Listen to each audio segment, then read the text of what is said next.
نتابع الحديث في هذا الجزء الثاني، حديث حول السعال الناتج عن الارتجاع المعدي المرئي والسعال الناتج عن أسباب أخرى. يتابع. يستمر أقل من 3 أسابيع. السعال قد يكون جافا أو منتجا مصاحبا بالبرغم.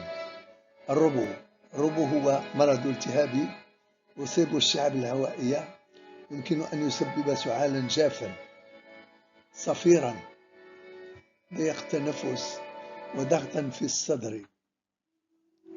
يزيد السعال للربو غالبا في الليل أو في الصباح الباكر، ويمكن أن يحفز بواسطة التمارين.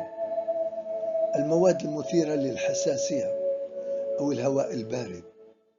الحساسية التنفسية، التهاب الأنف تحسسي، غينيت، يمكن أن تسبب سعالا جافا، عطسا، سيلان الأنف، وحكة في العينين. التهاب الشعب الهوائي المزمن. التهاب الشعب الهوائي المزمن هو مرض رئوي تقدمي يصيب المدخنين بشكل رئيسي، يتميز بسعال مزمن منتج، ضيق التنفس، وشعور بضغط في الصدر. الأدوية بعض الأدوية مثل مثبطات الأنزيم المحول إنليزينيبيتور المستخدمة لعلاج ارتفاع ضغط الدم يمكن أن تسبب سعالا جافا كأثر جانبي. أسباب أخرى السعال بعد الأنف نزول المخاط إلى الحلق، استنشاق أجسام غريبة، سرطان الرئة أقل شيوعا، وغيرها. التشخيص التفريقي للتفريق بين السعال الناتج عن الارتجاع المعدي المرئي والسعال الناتج عن أسباب أخرى.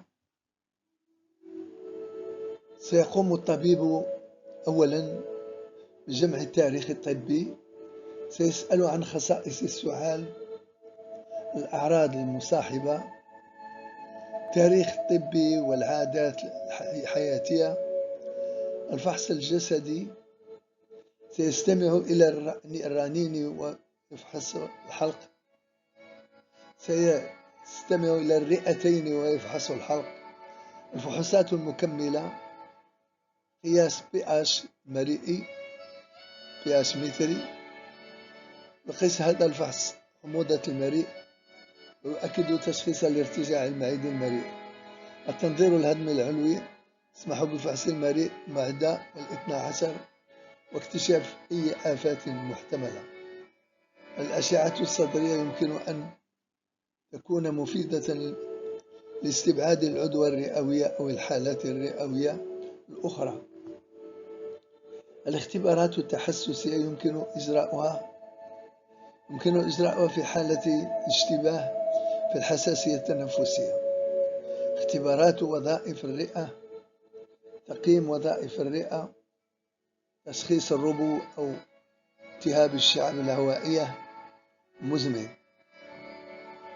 العلاج يعتمد علاج السعال على سببه. السعال الناتج عن الارتجاع المعدي المرئي، تغيرات في نمط الحياة، تناول وجبات أقل، تجنب الأطعمة المحفزة، رفع رأس السرير، أدوية مضادة للحموضة، مثبطات مضخة البروتون، مضادات H2، والجراحة في الحالات الشديدة.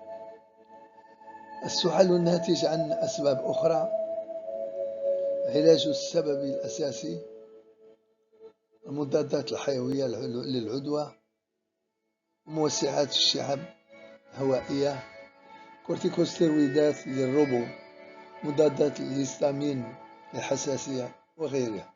وإلى اللقاء في حلقة مقبلة. أملنا أن تكون هذه معلومات مفيدة بعض الشيء. إلى الملتقى.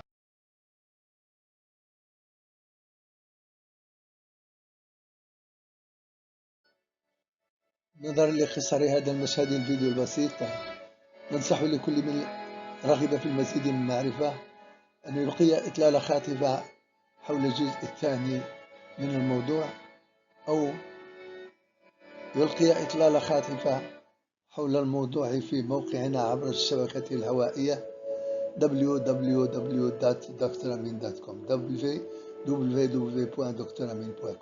إلى اللقاء.